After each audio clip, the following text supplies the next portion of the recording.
بہت مدت پہلے دور دراز کے ایک ملک میں یہ قاعدہ تھا کہ اس ملک کے لوگ ہر سال اپنا بادشاہ تبدیل کرتے تھے۔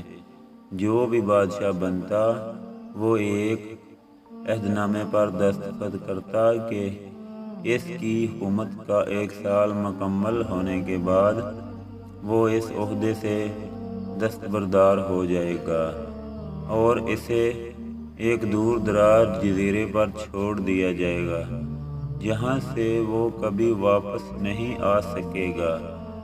جب ایک بادشاہ کا 1 سالہ دور حکومت مکمل ہو جاتا تو اسے ایک مخصوص جزیرے پر چھوڑ دیا جاتا جہاں وہ اپنی بقیہ زندگی گزارتا۔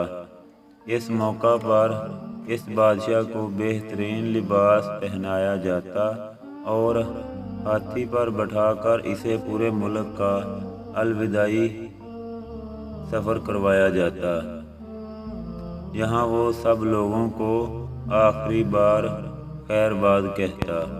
وہ بہت ہی افسوسناک اور غم زدہ لمحات ہوتے اور پھر وہاں کے لوگ بادشاہ کو اس جزیرے پر ہمیشہ کے لیے چھوڑ آتے۔ ایک مرتبہ لوگ اپنے پرانے بادشاہ کو جزیرے پر چھوڑ کر واپس آ رہے تھے کہ انہوں نے ایک ایسا سمندری جہاز دیکھا جو کچھ دیر پہلے ہی تباہ ہوا تھا اور ایک نوجوان شخص نے خود کو بچانے کے لیے لکڑی کے ایک تختے کا سہارا لے رکھا تھا۔ چونکہ ان لوگوں کو ایک نئے بادشاہ کی بھی تلاش تھی، لہٰذا انہوں نے اس نوجوان شخص کو اپنی کشتی پر بٹھا لیا اور اپنے ملک لے آئے اور اس سے 1 سال کی حکومت کرنے کی درخواست کی۔ پہلے تو وہ نوجوان نہ مانا، لیکن پھر وہ 1 سال کے لیے بادشاہ بننے پر رضامند ہو گیا۔ وہاں کے لوگوں نے اس بادشاہت کے تمام اصول اور طریقے سمجھا دیے اور یہ بھی بتا دیا کہ 1 سال کے بعد وہ اسے فلاں مخصوص جزیرے پر چھوڑ آئیں گے۔ بادشاہت کے تیسرے دن ہی اس نوجوان بادشاہ نے اپنے وزیر سے کہا، مجھے وہ جگہ دکھائی جائے جہاں گزشتہ تمام بادشاہوں کو بھیجا گیا۔ بادشاہ کی خواہش کا احترام کرتے ہوئے اسے وہ جزیرہ دکھانے کا اہتمام کیا گیا۔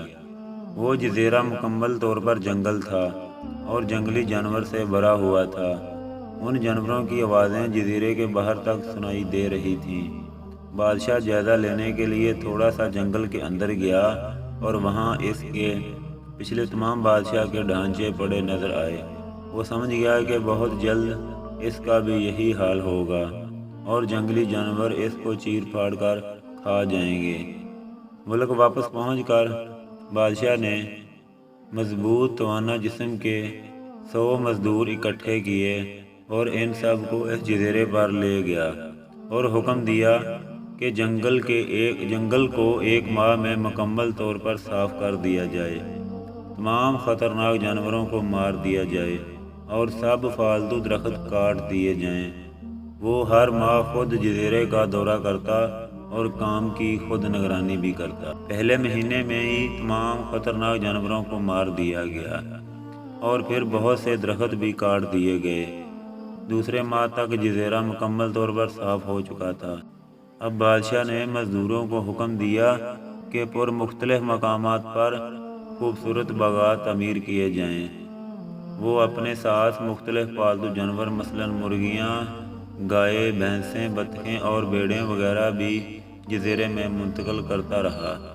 تیسرے مہینے میں بادشاہ نے اپنے مزدوروں کو حکم دیا کہ ایک شاندار گھر تعمیر کریں اور اس جزیرے پر ایک بڑی سی بندرگاہ بھی بنائیں۔ گزرتے مہینوں کے ساتھ ساتھ وہ جزیرہ ایک خوبصورت شہر میں بدلتا جا رہا تھا۔ وہ نوجوان بادشاہ بہت سادہ لباس زیب تن کرتا اور اپنی ذات پر بہت کم خرچ کرتا۔ اپنی بادشاہ کی زیادہ تر کمائی وہ جزیرے کو بنانے میں لگاتا رہا۔ 10 ماہ گزر جانے کے بعد بادشاہ نے اپنے وزیر سے کہا میں جانتا ہوں کہ 2 مہینے بعد مجھے جزیرے میں چھوڑ دیا جائے گا، لیکن میں ابھی سے وہاں جانا چاہتا ہوں۔ وزیر اور دوسرے وزراء اس بات پر متفق نہیں ہوئے اور بادشاہ سے کہا، آپ کو 2 ماہ مزید صبر کرنا ہوگا تاکہ سال مکمل ہو جائے۔ سال پورا ہو جانے کے بعد ہی آپ کو اس جزیرے پر چھوڑا جائے گا۔ بالآخر 2 ماہ مکمل ہو گئے اور بادشاہ کا 1 سال ختم ہوگا۔ حسب روایت وہاں کے لوگوں نے اپنے بادشاہ کو شاندار لباس پہنایا اور ہاتھی پر بٹھایا تاکہ وہ اپنی رعایا کو خیرباد کہہ سکے۔ خلاف توقع یہ بادشاہ اپنی الوداعی تقریب پر بہت ہی خوش تھا۔ لوگوں نے اس سے پوچھا کہ اس موقع پر تمام گزشتہ بادشاہ تو رو رہے تھے لیکن آپ ہنس رہے ہیں، آپ کی اس قدر خوش ہونے کی وجہ کیا ہے؟ اس نوجوان بادشاہ نے جواب دیا، تم لوگوں نے دنوں کو وہ قول نہیں سنا، جب ایک چھوٹے بچے کی صورت میں اس دنیا میں آتے ہو تو تم رو رہے ہوتے ہو اور باقی لوگ سب ہنس رہے ہوتے ہیں۔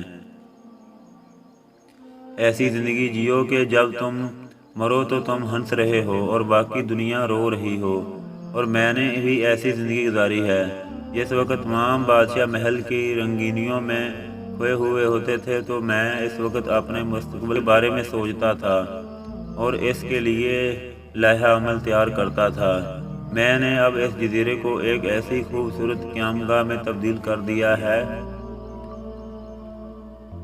جہاں اب میں اپنی باقی زندگی نہایت چین اور آرام سکون سے گزار سکوں۔